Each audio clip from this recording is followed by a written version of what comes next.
launch of this center, and to see family and friends sitting right up front. It's an honor to have all of you here. And working closely with the people at IIT, all people seated here, they've been extremely supportive throughout helping this launch.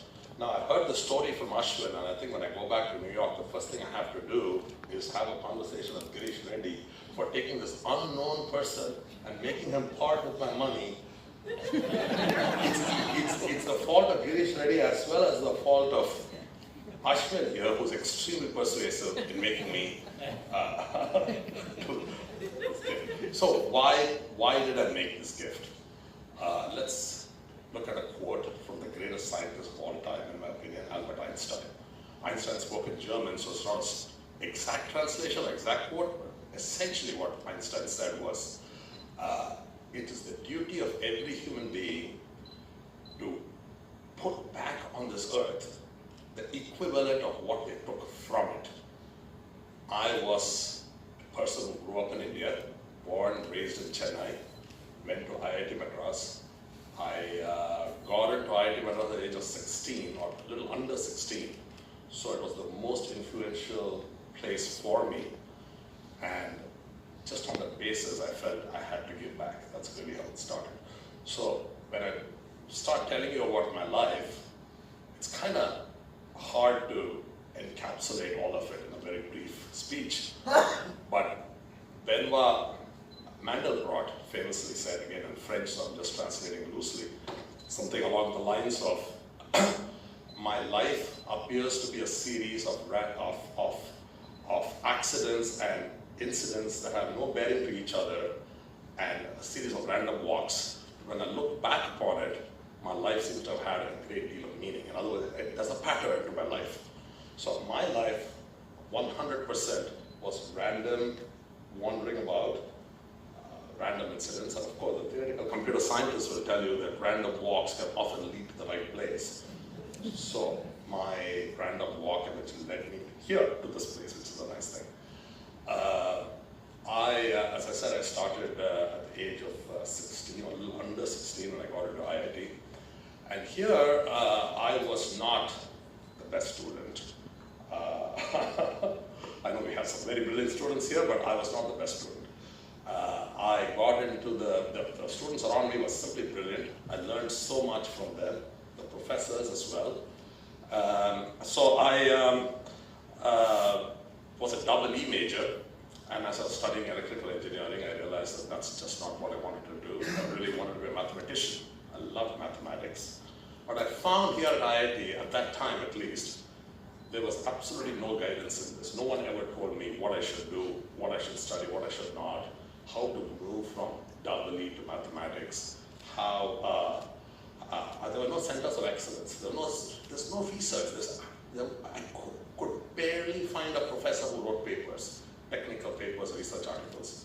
The only one, and I think I had a discussion with somebody earlier about it, was my BTech advisor, B. Narayana, who I understand now is retired, but there was really so little of it. And really the turning point for me was around the time I was about to graduate, John Hopcroft from Cornell University, who eventually won the Turing Award in 1986, lectured here at IIT Madras. Brilliant lecture on theoretical computer science, explaining what it was. I knew nothing about this topic.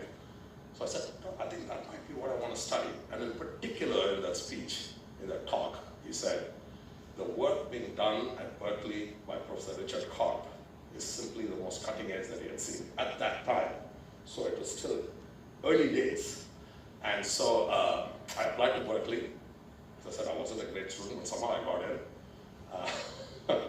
I think Renu here was a big help in introducing me to the right people as well there. So I went to Berkeley. I worked with Karp. I worked with Professor Gene Lawler, who's another brilliant man. Fortunately, died quite early. And really learned the whole thing from them. Not only did I learn computer science and theoretical computer, but I learned how to think. I learned how to think critically. I learned how to be a professional from them. It's just the most extraordinary experience for me. So anyway, I started working on a very difficult problem for my dissertation. I won't even get into the details of it, but I struggled for years, got nowhere. I was wondering if I'll be counseled out saying we don't have money for you anymore, but suddenly I found a simpler problem, or a series of simpler problems, and I solved them all within 3 months. Then out of Berkeley, in the nick of time, I would say. And I got a job at NYU, Courant Institute of Mathematical Sciences. I was a professor of computer science, teaching theory. Didn't last very long. I spent just 2 years. And not because I didn't want to, but really what happened, purely by happenstance, I got hold of a book. The book was called Liar's Poker by Michael Lewis. I don't know if any of you have read it, but it's Michael Lewis's first book. And it's a book set on the trading floor of a Wall Street firm. And it talks about people who make money using financial models and things like that, and all kinds of other stuff. It's a very exciting book. But when I read it, I said I could do the same thing and use models, computer science, mathematics to beat the market, essentially. And I was thinking, should I do it or not? And then I was talking to my wife, and she said, my wife, Sri Bala, who many of you, some of you at least know very well, she said, I think you'll do very well at this. And she said, not only will you do well, I said, you know, the problem is I wear jeans and t-shirt every day to teach. And you have to wear a suit there, so I don't want to do it. I said, no, you look good in a suit. So now I'm a suit guy. And so I went and did that, but it's non-intellectual work. It's not the kind of work I was doing at NYU as a professor. I wrote papers, though I wasn't the very best, but I wrote papers with several Turing Award winners. And then here, it's completely non-academic, it's completely non-intellectual. So the only way to keep up with my intellectual pursuits was to read, and I read extensively. I read books on just about everything. I read 40 books a year. I've been doing it now for 30, 40 years. And of course, there are books on mathematics and things like that as well, physics and stuff like that, but also literature, economics, and all kinds of stuff. And what I found when I read it was very eye-opening to me. I found that India was the world's leader in academics, the world's leader in intellectual thought. Our universities, Taxila in Punjab, I've got, what is it, Nalanda in Bihar. These were the world's best. Greeks, Europeans, Chinese people, Asian people flocked to study there. And of course, a lot of it was based on philosophy and religion, Buddhism, things like that, but a lot of it was also mathematics. And here's the interesting thing, India was a world leader in mathematics. So when you think of mathematics, you think of other countries as where the origin is. We obviously do know that the very first time numbers are mentioned, sums, arithmetic is mentioned, is in cuneiform in Mesopotamia. We also know that the ancient Egyptians, when they built the pyramids, used a good deal of mathematics. Geometry, really the formalism starts with Euclid, and there's Pythagoras and things like that. But for our discussion today, the most relevant contribution comes from India. Aryabhatta came up with the place value system, precursor of the decimal system. With Roman numerals and others, you cannot add, multiply, not possible. Most impressively to me was the work of Brahmagupta. Brahmagupta was phenomenal. He really explained how the number 0 should be used. He came up with negative numbers. He came up with the whole notion of the unknown variable in algebra, how to solve linear and quadratic equations. He gave a methodology for how to do it, a methodology. Now, you know how it gets the name algorithm? Brahmagupta's work wasn't verse. It was written down, and I may get this name wrong, but as some of you may know it. Brahmas Puta, what is it? Brahmas Puta Siddhanta. Brahmaspati Siddhanta was one of the most profound documents ever written. It went from the Indian king to the Arab people living at that time, Baghdad and those areas, because the Indians wanted to share knowledge, and that knowledge, if you go back to what Kant said, is everlasting peace comes from trade and knowledge. That's what they did. And the Arabs made it much more palatable from where this document was. And the document in the Arabic form went to Spain and then to Sicily and then became European mathematics. It's called the Arabic numerals, but it's the Indian numerals. And similarly, the person who truly explained it is a brilliant person himself called Al-Khwarizmi, based in Baghdad. Al-Khwarizmi is how it gets the name algorithm.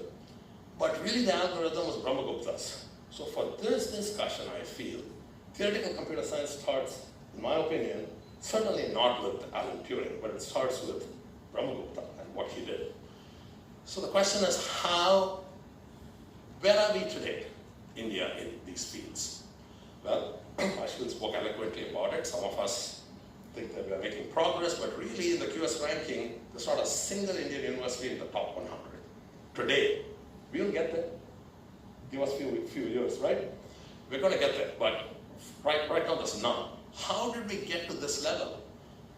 I think we have the people, the talent. Today I heard a bunch of people speak, truly brilliant. But we lack investments in our infrastructure, without a doubt. We are one of the weaker when it comes to infrastructure investment. But more than anything else, we don't invest in centers of excellence. We don't challenge ourselves through investment, hoping to be the world's best in academic thought. And that's why we have slipped. But we will obviously get back to where we were once these things happen. So just in contrast, what I wanted to say is the top 100 universities in the world in the QS ranking are mostly what you can expect, usual suspects. United States, United Kingdom, Australia, Canada, and China. Now China wasn't there a few years ago, maybe 10, 20 years ago, but today it has a number of universities. There's heavy investment in centers of excellence. My professor, Professor Richard Kopp, who I said 1985 Turing Award winner, went to visit one of his former colleagues, Andy Yao, who won the Turing Award in the year 2000, in China. And he came back and he told me he marveled. Simply, I said, even in America, they don't treat us this well. And for Andy Yao, they gave him so much money and resources and said, build us the greatest center for theoretical computer science. Now that is what gets you there. Now obviously, I've already parted with some of my wealth, so I don't think I can get you there by myself. But all I can do is, what I did, I think of, is a small step from me, and I hope this will lead to a giant leap for IIT Madras into the rankings. That's really all we can sort of hope for here. Now, in order to achieve this, we need a team. And I thought for myself, what we need is people of high ethics, energy, of course, enthusiasm, intelligence. And I found the team sitting right here at this table.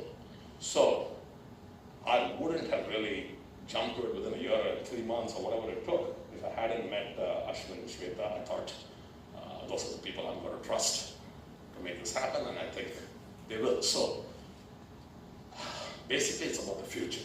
This gift is about the future. It's about our youngsters. It's not about people like me. It's about all these brilliant minds we have here who should be truly motivated to conquer the deepest, darkest problems, hardest problems, the fundamental truths of this world. That's what academics really should be. And I think, it's one day, maybe, if I return here in 5 years or 10 years, maybe this gathering will be celebrating not just the launch, but I hope we can celebrate our first winner of the Turing Award, or the Fields Medal, or maybe even the Nobel Prize. After all, Jeff Hinton won the Nobel Prize in physics, even though he's a computer scientist, so it's not anything is possible. So I just leave you with that thought of pure optimism, pure good wishes about the future. And all I can say is thank you all for coming. Thank you for the support. I cannot make anything more happen. It's going to be you.